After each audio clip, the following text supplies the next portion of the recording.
listener, remember to gently tap like and subscribe so you won't miss the next story. The Appalachian Trail stretches for more than 2,000 miles, a quiet vein that winds through mountains, forests, and fog. Hikers call it a place of peace. Locals call it a graveyard that still breathes. They say that when you walk the trail alone, the forest listens. That if you stop too long, you might hear it whisper your name. Tonight, we follow those whispers, 7 true stories that were never told, carried by the wind between the pines. So find a quiet place. Let the dark settle around you and listen closely, because some sounds only begin when everything else falls silent. Story 1. The Screaming Ridge. I reached Blood Mountain just before dawn, when the fog was thick enough to taste. The trail behind Neal's Gap vanished into white, and the forest around me breathed like something asleep. Every sound was distant until the scream. It rose from the ridge ahead, long and thin, fraying against the wind. It didn't echo, it bled through the trees, as if the mountain itself was crying out. I stopped mid-stride, one boot sinking into frost, the other trembling on stone. The scream came again, sharper, closer. Each note rippled through my chest, stealing the rhythm from my heartbeat. Somewhere down the slope, a crow shrieked back in reply, and then silence. The kind that presses against your eardrums until you almost hear your own pulse. They say hikers get turned around up here, lose time, hear things that aren't there. But that sound wasn't in my head. It was in the ground. And it was waiting. The morning light never came. It should have broken through the fog by now, a faint shimmer along the trail, a promise that the world still moved. But the forest stayed dim, pale as if the mountain itself had forgotten the sun. I pressed on, boots crunching over old pine needles, the smell of iron-heavy mist thick in the air. Somewhere ahead, water trickled down the rocks, yet each drop sounded like breath drawn between teeth. When I reached the first overlook above Vogel State Park, the wind rose sharply. It howled against my jacket, mimicking that same high-pitched cry I'd heard before. Only this time, it didn't echo from the distance. It came from the trees directly behind me. I turned, slow and careful, every motion deliberate, as if the air might shatter. There was no one, just the tall skeletons of oaks and a half-buried sign reading Blood Mountain Shelter, 0, 3 miles, 2. That was when I noticed it. The forest wasn't silent anymore. It was listening. Every time I shifted my weight, the wood seemed to inhale. Every time I stopped, it exhaled. And within that rhythm, faint, uncertain, was a sound like someone trying to speak through cloth. A low murmur, maybe 2 words, dragged across the fog. Don't stop. The wind carried it away before I could be sure, but the air around me felt heavier, colder, as though the mountain had drawn closer. I glanced at my compass. The needle trembled, refusing to settle. The trail marker pointed north, but when I turned, I found another sign nailed to a different tree, same words, same direction. And both arrows led opposite ways. That was when I realized something simple, terrifying, and absolute. I wasn't sure which way I had come from. I followed the crooked sign toward Blood Mountain Shelter, though the air felt thicker with each step, like walking through a breath that refused to end. The trees leaned closer together here, their bark blackened with age, roots twisting above ground like veins. The forest floor glistened, slick with dew, and beneath that wet silence came a low hum. At first, I thought it was my heartbeat again, but the rhythm was wrong, too steady, too human. The hum deepened as I climbed. Each gust of wind carried a thread of sound, a whisper stretched thin between the branches. Sometimes it resembled laughter, other times the slow wail of something in pain. Then the forest began to echo itself. Every sound I made the scrape of my boot, the hiss of breath through teeth came back distorted, delayed by half a second, as though someone else walked the same path just behind me. I stopped once to listen, and the echo stopped too. I whispered, "Hello." "I have no perfected." The mountain answered not with a voice, but with a chorus of cracking limbs. Somewhere far off, a tree snapped in two. The noise rolled down the slope like thunder, followed by a sharp, ringing shriek. That scream again. But now it was layered more than one voice, maybe dozens, overlapping until the sound became a single vibrating note that shook the air. My flashlight flickered.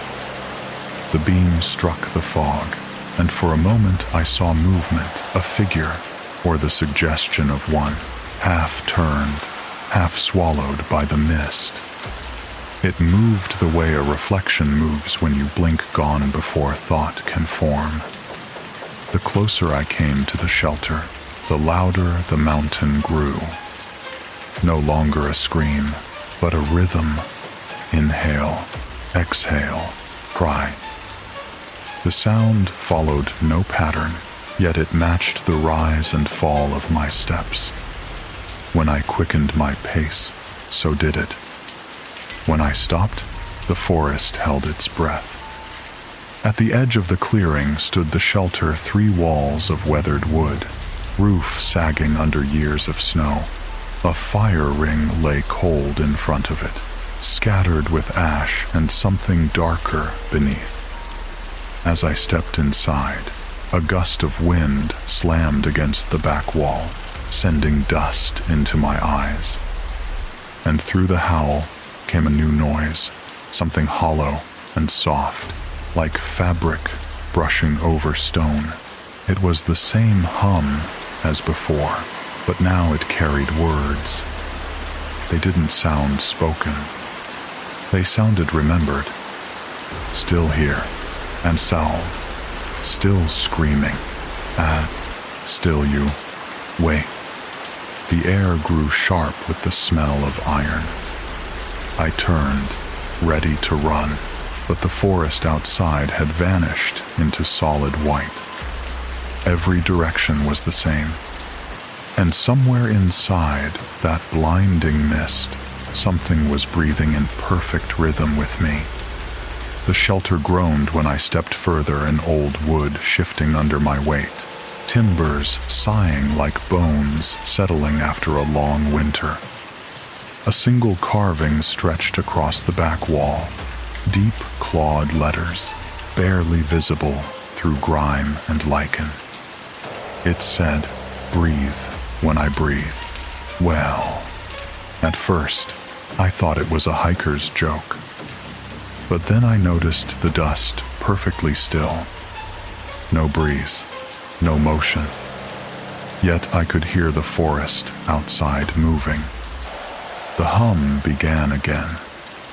Soft, rhythmic, almost gentle, like a lullaby carried through pine needles. I crouched near the doorway, my flashlight trembling across the floorboards. The beam caught something pale between the planks, a strip of fabric, maybe from a jacket, frozen stiff with dirt. I pulled at it, and the floor whispered back. Not wood, not wind. A voice, low, close, behind the wall. It said my name. Not the full name, just the first syllable, stretched and broken, as if pronounced through water. I froze. The flashlight dimmed again, and from the darkness inside the wall came a slow scraping sound, nails against stone. I backed away until my shoulder touched the far beam. The hum grew louder, layered now with the sound of footsteps circling the shelter. One pair outside, one inside the walls. Each step matched mine. Every pause perfectly mirrored. I whispered, "Who's there?" "One so stains."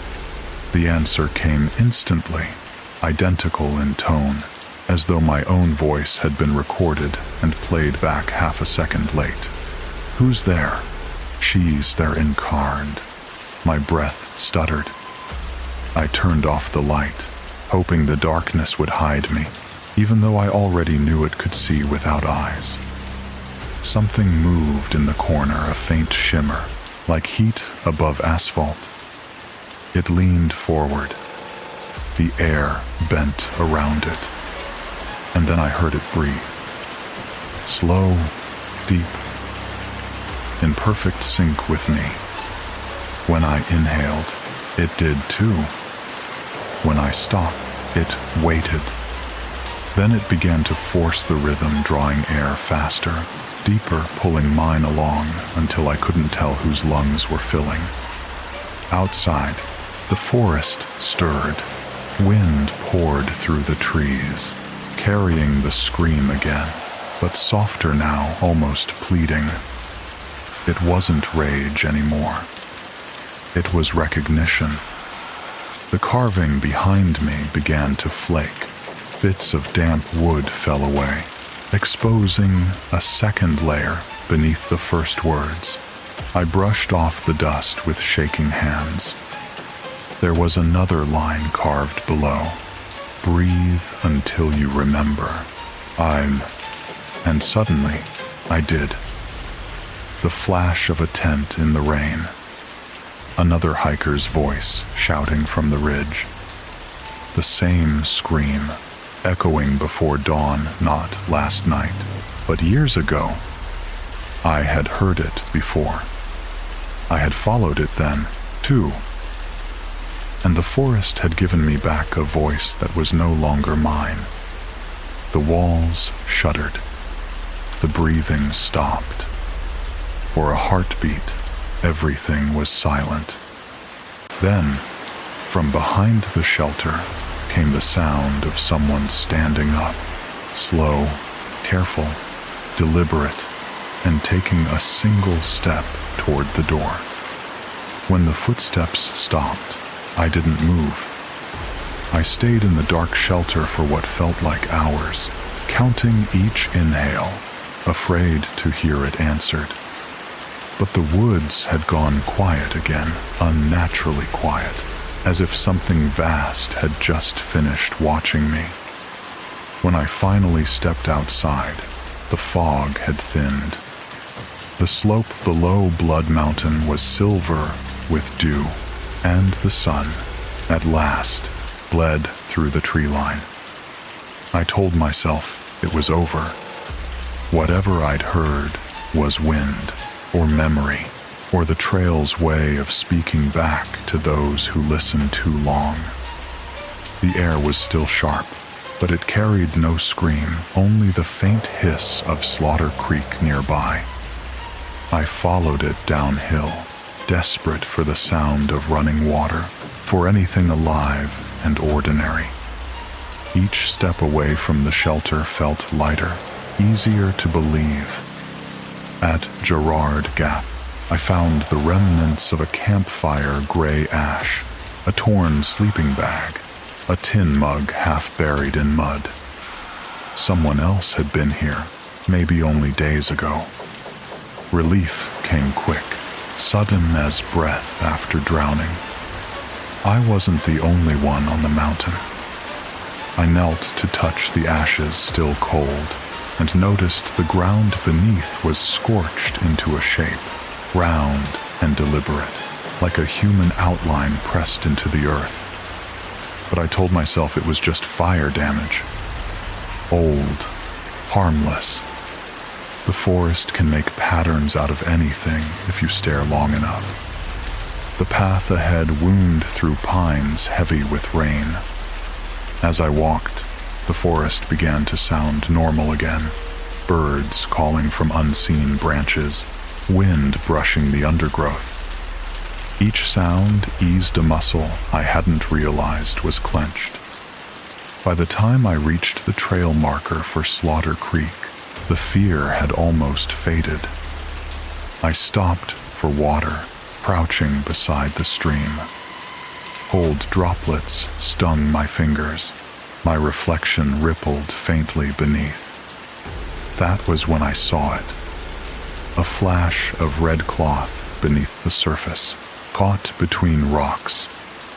I reached in, pulled it free, a weathered bandana, tangled and stiff with dirt.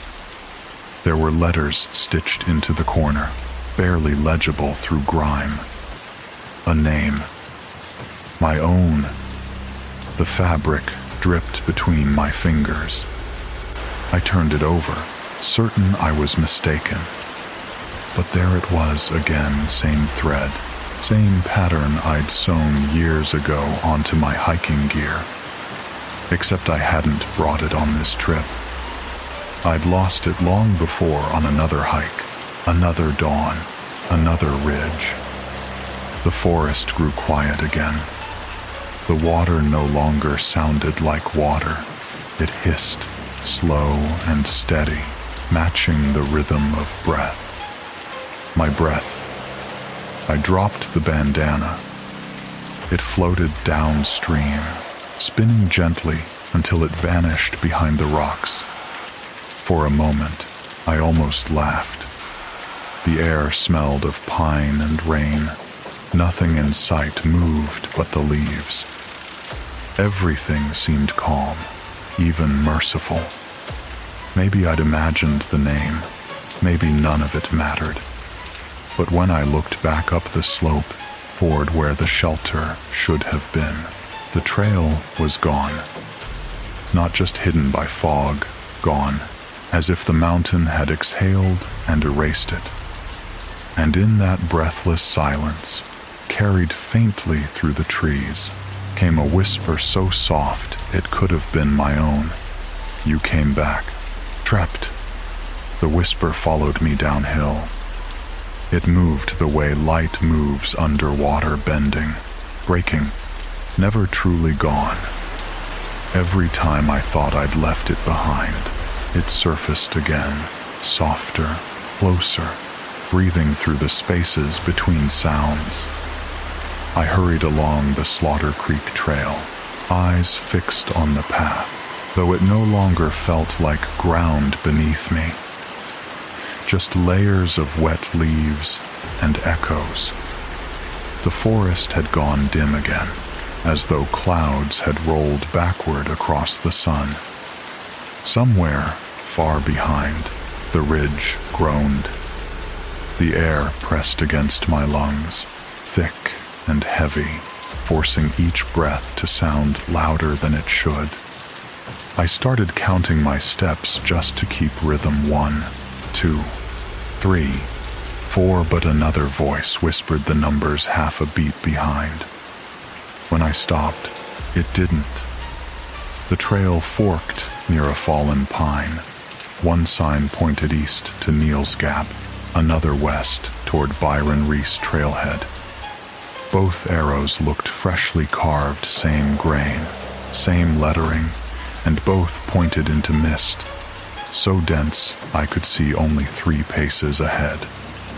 A cold draft slid down my neck, carrying the faint metallic scent I'd noticed before: iron, soil, and something else beneath it. The whisper swelled into a hum again, low and deliberate. And beneath the hum was something worse, a second voice, faint and trembling, trying to keep up. My own. It was repeating what I had just thought. Every word, every heartbeat of silence between. I turned sharply, flashlight shaking across the trunks. Nothing moved, but the trees were closer now, the space between them narrowing like the walls of a throat. Branches intertwined overhead, blotting out the last of the light. I started running, blindly, just to escape the sound. The forest answered. Each step I took came back, doubled 2 sets of boots striking mud, 2 sets of breath tearing through air. The other rhythm grew louder, syncing perfectly with mine. When I stumbled, it stumbled. When I gasped, it gasped harder. The hum turned into a moan, then a cry rising, swelling, stretching into the first shape of the scream. Not behind me anymore. All around. The mountain was screaming again, but this time I could feel it through my spine, as if the sound were a hand pressed flat against my back. I fell to my knees, hands over my ears. The noise didn't stop. It was inside me now, vibrating through ribs and teeth, shaking loose something I'd tried to forget. Then, through the chaos, came a moment of stillness, the kind that hums louder than any sound. And I heard words, distinct and measured, spoken in my own cadence. You left me here, and ready for. My flashlight flickered, then died. Darkness poured in like breath. Something moved just ahead, faint light, flickering, like a headlamp bobbing between trees. A figure stood at the curve of the trail, half lost in fog. They were wearing my pack, my jacket, even the tear at the sleeve I'd made this morning. They raised their head. I saw my own face staring back, dirt-streaked, wide-eyed, lips trembling in time with mine. I whispered, "Who are you?" "We have no." It smiled. And when it spoke, the voice was mine, only older, dry, strained, tired of screaming. "You told me to keep walking." "Where?" It took one step forward. The ground beneath my feet shook. The scream came again, final, raw, breaking apart the air. And then, silence. When I opened my eyes, I was standing at Neil's Gap. Daylight. Bird song. The mountain quiet again. My pack was lighter, my compass gone. And somewhere in the distance, a single echo rolled down the ridge. Not a scream this time, but the sound of someone taking a long, slow breath. I didn't look back.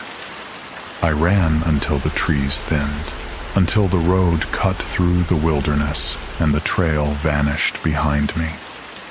Only when I reached the asphalt did I stop gasping, shaking, tasting the cold in every word I tried not to say. That was when I heard it again, faint, from far up the mountain, a voice calling my name. Not from behind me, from ahead. By the time I reached the parking lot at Neil's Gap, the air was bright and empty, as though the night before had never existed. Hikers passed me smiling, talking, dragging their boots through gravel, and none of them looked up at the ridge. They couldn't hear it. Or maybe they'd already learned not to. I sat on the wooden bench outside the outfitter, staring at my hands. The skin beneath my nails was dark, stained with something I didn't remember touching. In my jacket pocket, something heavy pressed against the fabric. I reached inside. It was my compass cracked, needle still spinning, never settling north. On its surface, scratched into the glass, were 3 uneven words. Breathe when I breathe. 1. I don't know how long I stared at it before I noticed the sound. Not the wind this time, not even the hum of cars. It was counting. Soft, deliberate. 1, 2, 3. The voice came from a small transistor radio hanging by the door, old, half-rusted, the kind hikers leave behind. The station was nothing but static, yet beneath the hiss, the counting continued. 4, 5, 6. The pattern was slow, patient, like something waiting for me to join in. I turned the dial. The numbers faded, replaced by silence. But as I stood, the clerk inside looked up, pale, hesitant. "You heard it too?" he asked. I didn't answer. He pointed at the shelves behind me, and my stomach dropped. There, lined in dust, hung 7 identical compasses. Each one cracked, each one carved with the same words. Outside, the wind picked up again, rushing down from the ridge. It didn't sound like wind anymore. It sounded like breath counting, drawing me toward the tree line. And just before the forest swallowed the sound, I heard a door slam somewhere up the trail, wood against wood. A hollow knock. Counting once more. 1. Trides to 1. Story 2. The cabin that counted. The first number followed me down the trail. 1 whispered through the trees, carried by the same wind that had chased me from Blood Mountain. By the time I reached Fontana Lake, the sound had softened, distant, like something remembering how to speak. The fog drifted low across the water, pale and heavy. I could see my breath, but I couldn't feel it. Every echo seemed to count beneath it. There was a cabin on the far side of the lake, half collapsed, roof sagging into the trees. Locals said hikers once used it for shelter when storms rose too fast over the Smokies. That night, I needed walls, even rotting ones. The door creaked open before I touched it, and a faint draft brushed my face. Inside, the air was colder than outside still, stale, as though no one had breathed here in years. Then came the second sound. Low, deliberate, 2, and disfraction. It came from inside the floor. I told myself it was water. A drop hitting a hollow board. A trick of the wind rolling through the gaps. Anything but a voice. The floor beneath me groaned when I stepped inside. Dust drifted in the weak beam of my torch, swirling like ash. The place smelled of mildew and rain-soaked bark. There were 2 chairs, both overturned. A table, warped from damp. And on the wall, someone had drawn lines in chalk, dozens of them grouped in 5s, like a prisoner marking days. I counted the tallies. 68. The last one ended halfway through, as if the hand that made it had been stopped. The sound came again. 3. There. I froze. It wasn't water. It wasn't the wind. It was a whisper pressed through wood grain, rising from the planks under my boots. I crouched, listening. Nothing. Just the creak of the beams as the cabin settled, the faint hiss of lake water lapping against the shore. But then the air changed, subtle, impossible to name. It thickened, like the room had just taken a breath. I lifted the trapdoor near the back wall, half expecting to find pipes or an animal nest. Instead, there was only darkness, smelling of wet earth and old metal. When I leaned closer, a gust of cold air slipped out, brushing the inside of my ear. And from that darkness came another count, softer, slower, almost careful. 4. To a self, it felt closer than before. Not beneath the floor. Beneath me. I dropped the door shut, heart hammering. The sound of the wood slamming echoed too long, as though someone else had done it a second after me. I stepped outside to breathe. The night over Fontana Lake was silent. No insects, no owls, just still water and fog that shimmered faintly in the moonlight. I turned back to the cabin. Through the window, I could see my torchlight still glowing faintly inside, lying where I'd left it on the table. But something else glowed too faint, orange, like the ember of a cigarette in the dark. It pulsed once, twice, 3 times. Then a voice muffled, stretched through the distance, spoke the next number, 5. Well, and I realized, with a weight that felt older than the mountain itself, that it wasn't counting up. It was counting me. The voice didn't speak again that night, not while I stood frozen in the doorway, not while I forced myself to step back inside. But the silence it left behind had changed. It pulsed, faint and steady, like something alive just beneath the floorboards. I gathered my pack, meaning to leave. Yet each time I turned toward the door, the air thickened until moving felt wrong, as if the cabin itself expected me to stay until it finished what it had started. The torchlight dimmed to a dull red glow. Its beam slid across the table, over the chalk lines, until it rested on the trapdoor. A new line had appeared beside it. Fresh. White. Still dusting the air like it had just been drawn. I took one careful step closer. The wood beneath my heel creaked once, then twice, and beneath that sound came the faintest whisper. 6. Way. This time, the word didn't echo.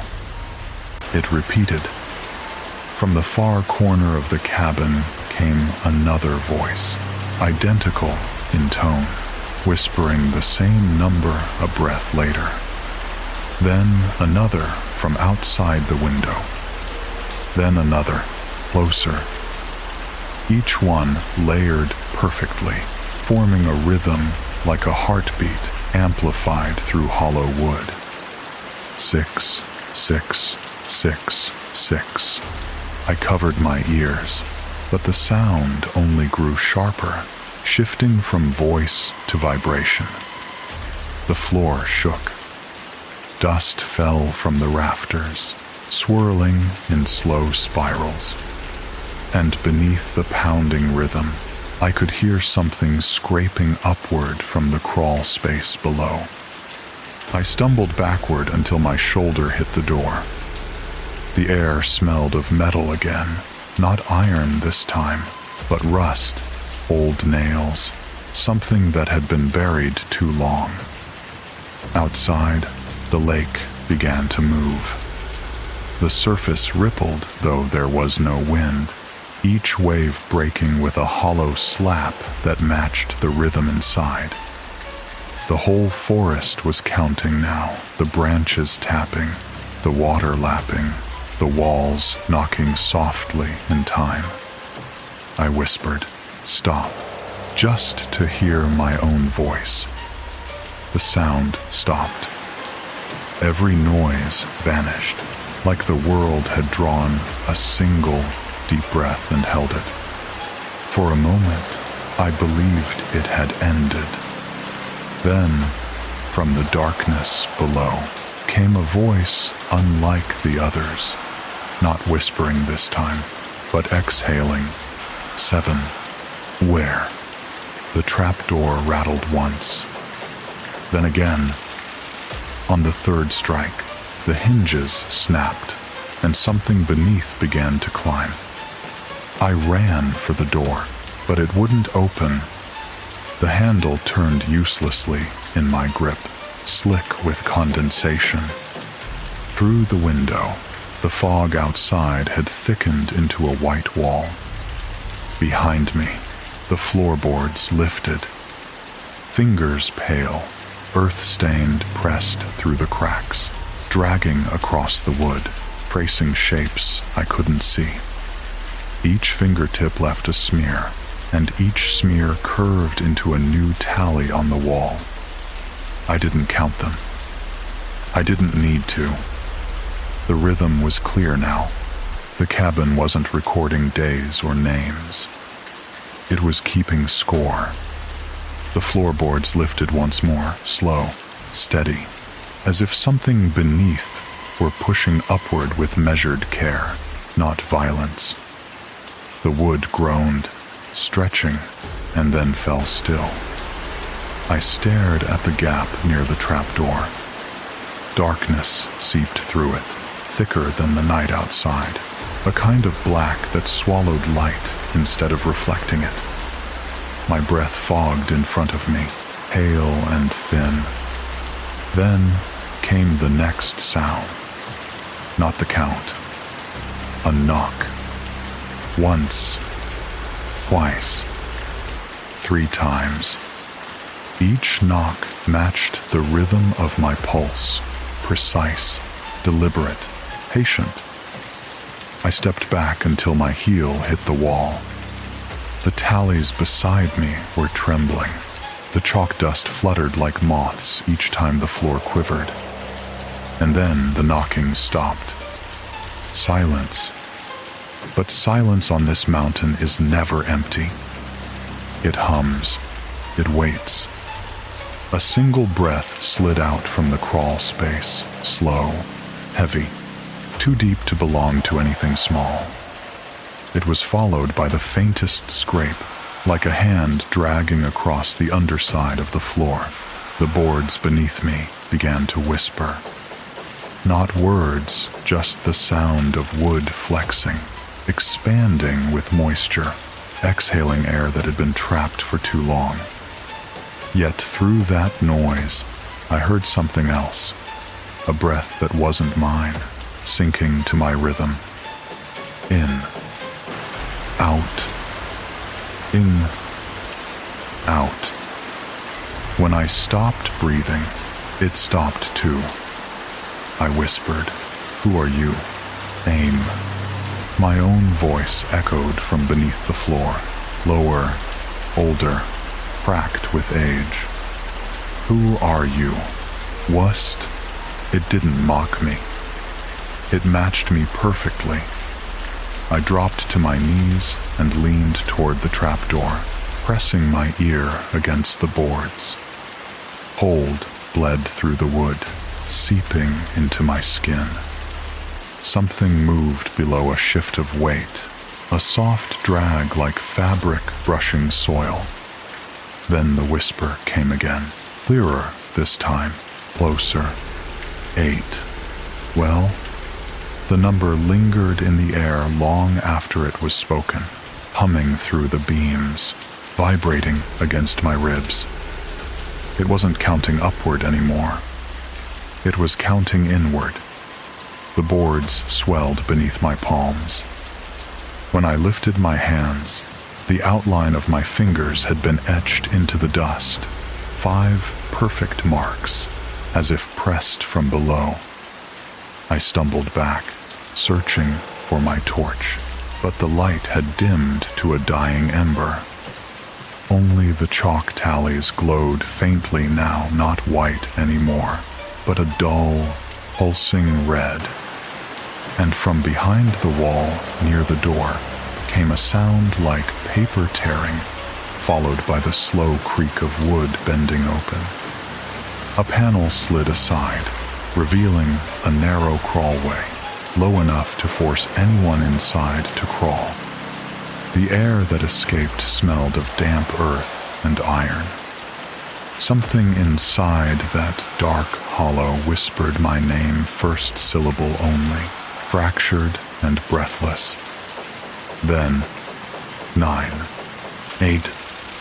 I don't remember deciding to move. One moment I was staring into the black. The next, my hand was reaching out, touching the frame, tracing splinters along the edge. The wood was warm, as though someone had just pulled their fingers away. The voice spoke again, quieter, almost tender now. You left me here, Rebiers.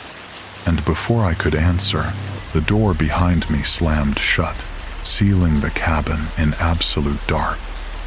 When the door slammed, I thought it was over.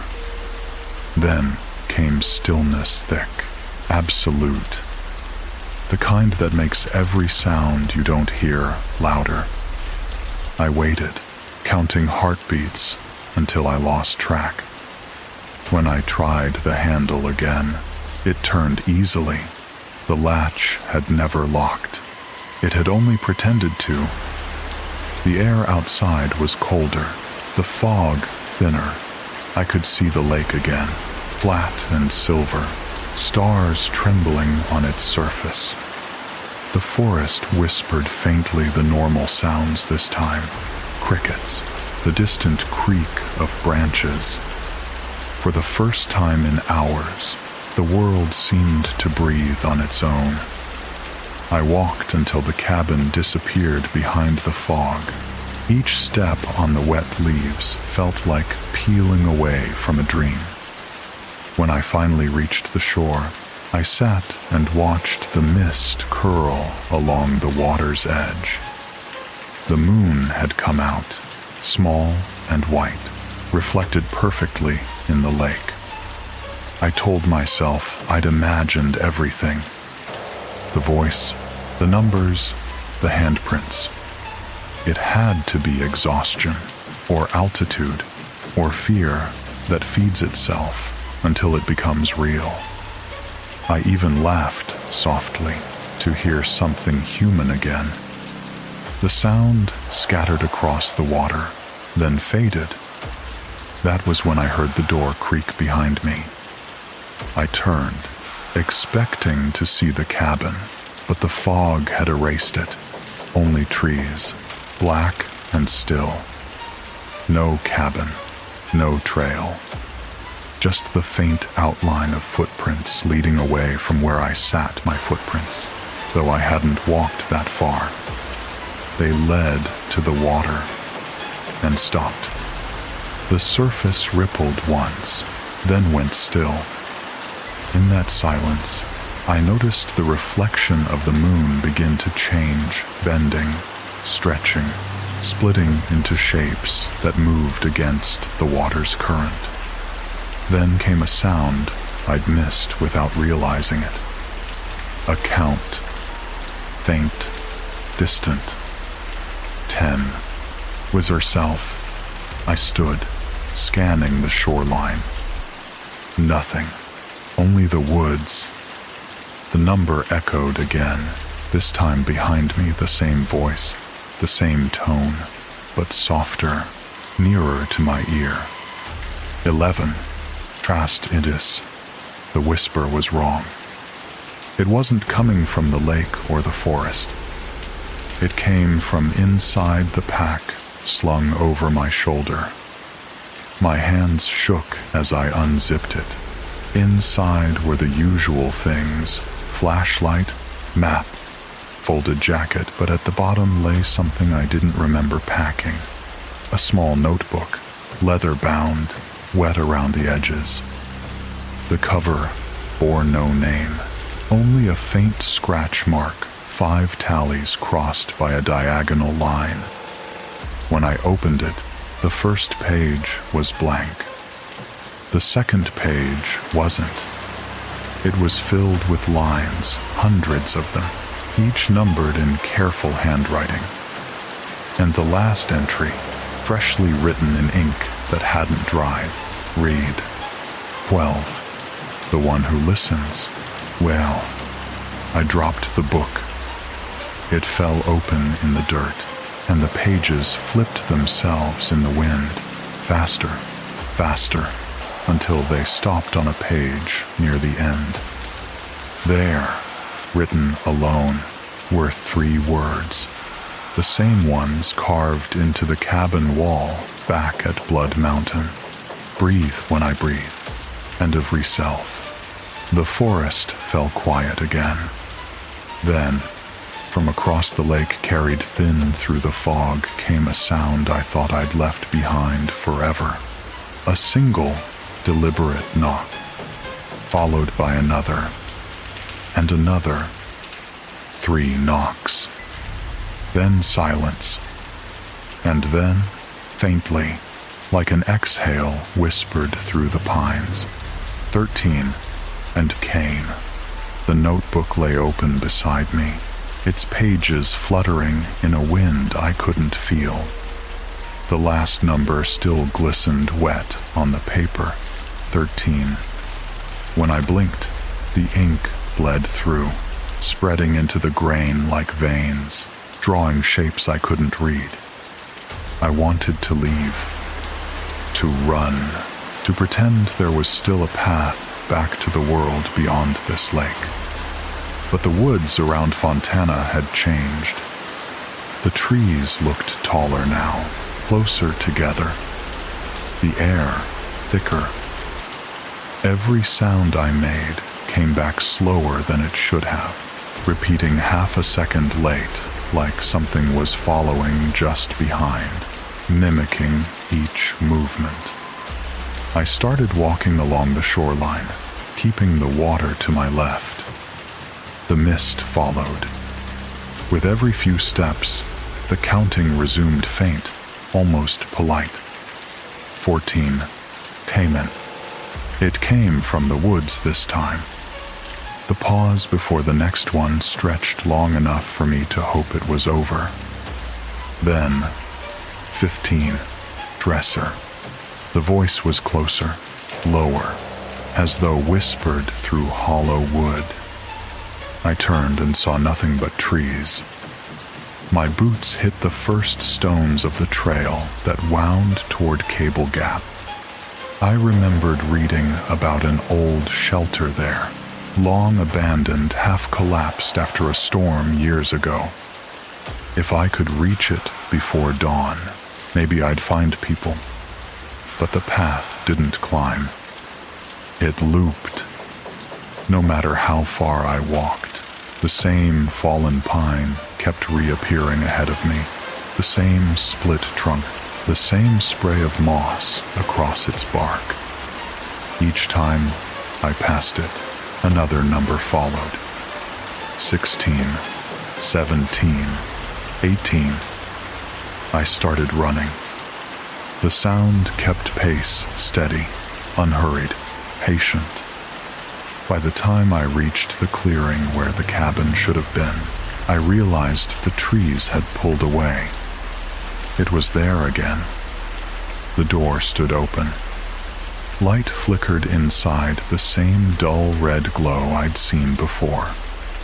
I knew I shouldn't go near it, but the counting wouldn't stop until I did. I stepped through the doorway. The air was different. No dust, no rot. Everything looked new, the board smooth, the chalk lines gone. Only one thing remained, a single mark on the wall, drawn freshly, bright and wet. 19.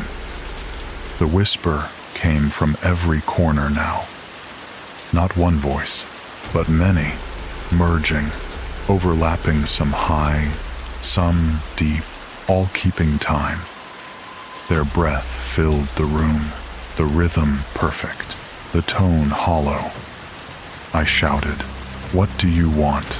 Try air." And the answer came, clear, immediate, 20. Well, then the boards beneath my feet gave way. I fell through darkness, landing in cold mud. The air below was heavy, metallic, thick with the smell of wet wood. When I lifted my head, I saw faint light above me, the trapdoor, and through it, faces looking down. Not one, not two, dozens, each pale, expressionless, their mouths moving together, forming a single, steady breath. They whispered the next number as one. 21. What? The walls of the crawl space trembled, the dirt sliding in thin rivers down my arms. I clawed upward, but the more I moved, the tighter the earth pressed. The counting grew louder. 22, 23. My chest constricted. I screamed or tried to, but the sound never reached my own ears. It came from above instead, spilling out of the faces in the light. They were using my voice. I don't remember climbing free. One moment I was sinking. The next, I was outside, gasping on the forest floor. The cabin stood behind me, silent, the door shut tight once more. The mist began to lift. Dawn rolled over the lake, soft and colorless. Everything was still. I reached for my pack. The notebook was gone. But carved into the strap were 4 neat lines crossed by one diagonal slash. 5. The number wasn't written in ink. It was burned. A breath stirred the pine needles beside me. It didn't come from me. And then, in that quiet space between heartbeats, I heard the last number whispered into my left ear. 24. Way. I turned toward the sound. The cabin was gone. But across the water, where the sun touched the far bank, a new shape stood, another cabin, identical, waiting. And from somewhere within its walls came a single, hollow knock. 1. By morning, the trail looked ordinary again, damp earth, tracks of deer, the slow hum of insects waking under frost. I walked until the trees began to thin, until the slope leaned down toward the road that ran past Cable Gap. The sun was rising behind the ridge, pale and uncertain. For the first time in days, I felt warmth on my face. It almost convinced me I was safe. Then I saw it, a cabin standing just off the trail, half hidden by mist. Same shape, same roof line, same tilt of the chimney leaning north. But this one was clean. New paint, curtains in the window, smoke curling faintly from the flue. I stood there, watching. The sound of my heartbeat filled the stillness. And then, from somewhere deep inside those walls, came the softest whisper, a number drawn out like a sigh. 25. Ezer. I didn't move. The door creaked open by itself, slow, inviting. Inside, I could see a faint orange glow, a lantern swinging gently, as though someone had just left the room. For a moment, I thought I saw a figure standing in that light, but it wasn't moving. It was waiting. I took a step forward, then stopped, because as the wind shifted, the fog behind me flickered. Far off, through the white, another light answered, swaying back and forth between the trees. And from that direction, carried thin as breath, came a voice I hadn't heard since Blood Mountain. "You're almost home," was in Qualter K-friend. The door closed. The lantern inside dimmed to a pulse. And somewhere in the distance, the counting started over. 1. Story 3. The Lantern in the Fog. 1. The word drifted through the trees like smoke faint, uncertain, carried by wind that never touched my skin. I followed it until the forest thickened again, until the light behind me vanished completely. The ground turned slick with moss, and the air grew heavy with that pale fog. The Smokies are famous for the kind that hides the world, even when it's standing right in front of you. Somewhere up the slope, metal struck metal. A soft, hollow clang, followed by another and another, perfectly timed as though something were swaying in the mist. Then a glow appeared. Not bright, just enough to stain the fog gold a lantern, swinging gently from a low branch. Its flame flickered without heat, moving to a rhythm that didn't belong to the wind. I thought someone must have left it behind. But when I stepped closer, I saw my reflection in the glass, and it smiled before I did. At first, I thought it was the wind moving the lantern. The chain above it swung just enough to make the hook groan, a dull metallic sigh that disappeared as soon as I listened for it. Fog gathered around my ankles, crawling higher each time I blinked. I should have turned back. But there's something about sound in these mountains. It makes you trust what you can't see. I took a step closer. The light flickered, once, twice, then steadied, as though the flame had been waiting for me. The fog around it pulsed gently with the glow, breathing in and out. Behind me, the forest had fallen silent. No birds, no wind, only the soft hum of metal against metal. When I moved, the lantern swayed. When I stopped, it stopped. That's when I realized it wasn't hanging from the tree at all. It was suspended by nothing. The chain above it vanished into the fog. No branch, no hook, just air. And yet it hung there, steady, perfectly balanced. I whispered, "Hello, what is a septend?" The sound didn't echo. It folded inward, like the fog had swallowed it whole. Then the lantern moved. Not swinging, this time drifting, slow and deliberate, deeper into the mist. The chain above it made that soft metallic chime again, guiding me with each hollow note. I followed. Every few steps, the light dimmed, then brightened, always just far enough to stay ahead. I told myself it was a hiker's trick, someone marking their trail through the fog. But when I looked down, there were no footprints in the mud. Not even mine. The smell of the air changed, less pine, more damp metal, like rain on old machinery. Somewhere to my right, something whispered, a low, stretched-out breath that sounded too close to words. I stopped walking. The lantern stopped, too. Then it flickered once, like a heartbeat, and I heard it faint but certain, coming from the direction of the light. "Keep walking." "Where'd?" The voice wasn't human. It was thin, metallic, strained, like air escaping a cracked pipe. I took a step backward. The lantern answered with another sound, the scrape of its chain tightening. The light brightened, flooding the fog until everything around me glowed gold.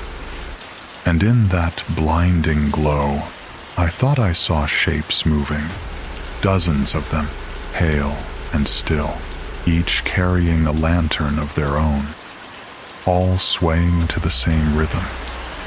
When the glow dimmed, they were gone. Only one lantern remained. And this time, it wasn't ahead of me. It was behind. The silence didn't last. It never does in these mountains.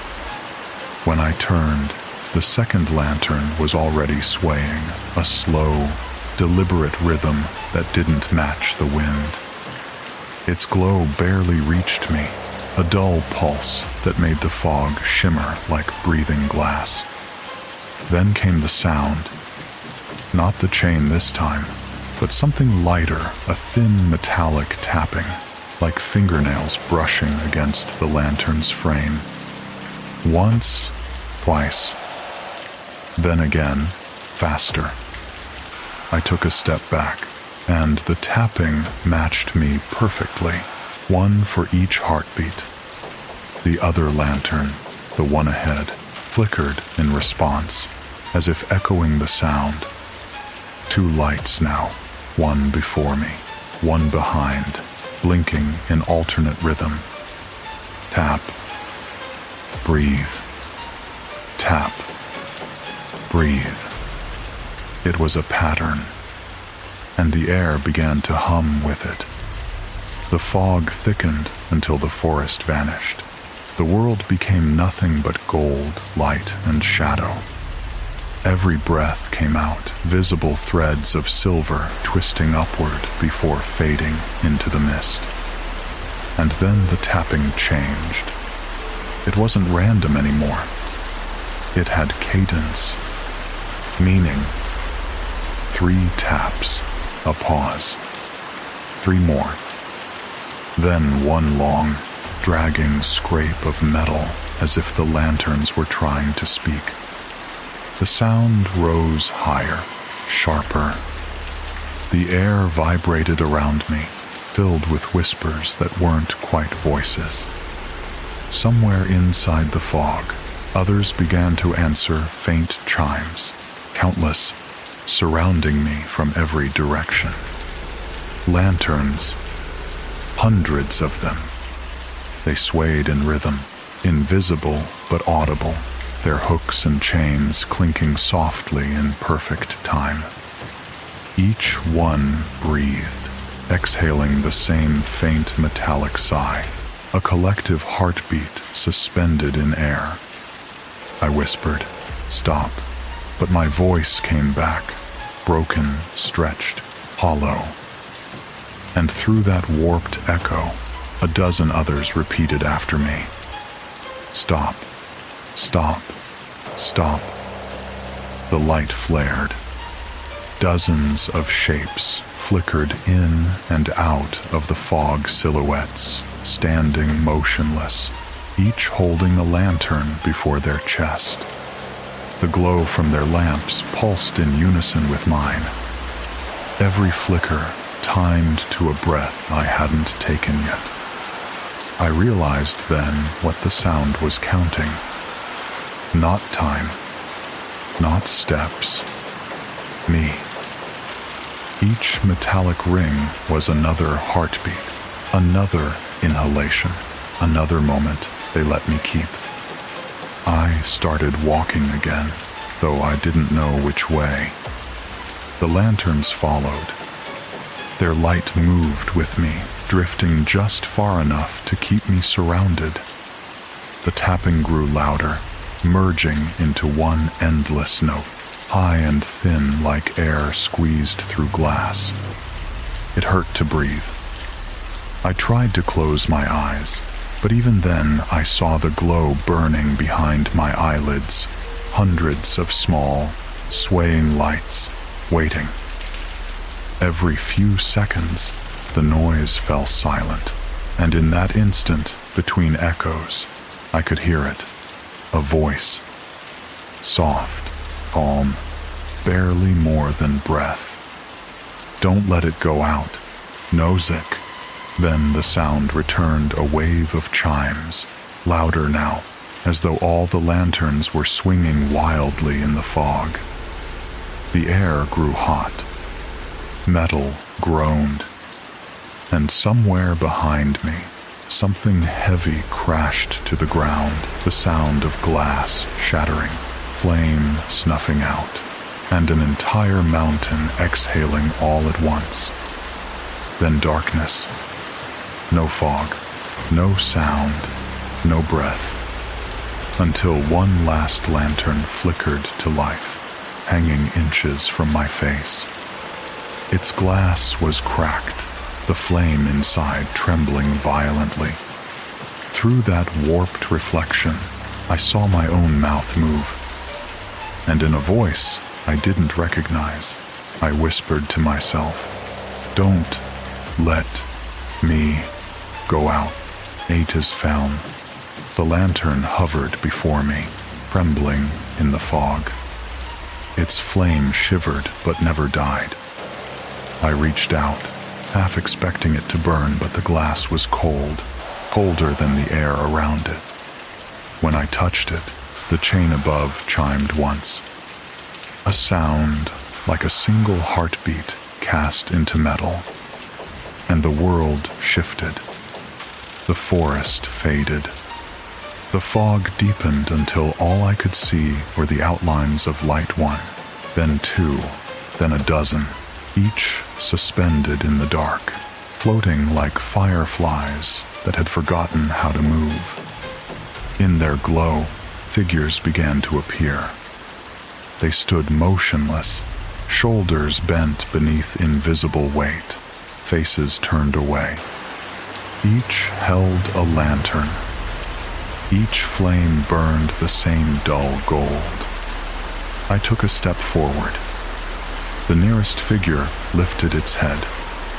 The sound that followed wasn't breath, wasn't speech, it was the grind of metal, the hiss of flame swallowing air. Then it spoke. My name. Not whispered, not shouted, simply spoken, the way you call to someone standing beside you. But the voice came from inside my skull. I could feel the vibration in my teeth. I said, "Who are you?" But he sighed. The figure tilted its head. Light broke across its face like water over glass. And for a moment, I thought I was looking into a mirror. The same eyes.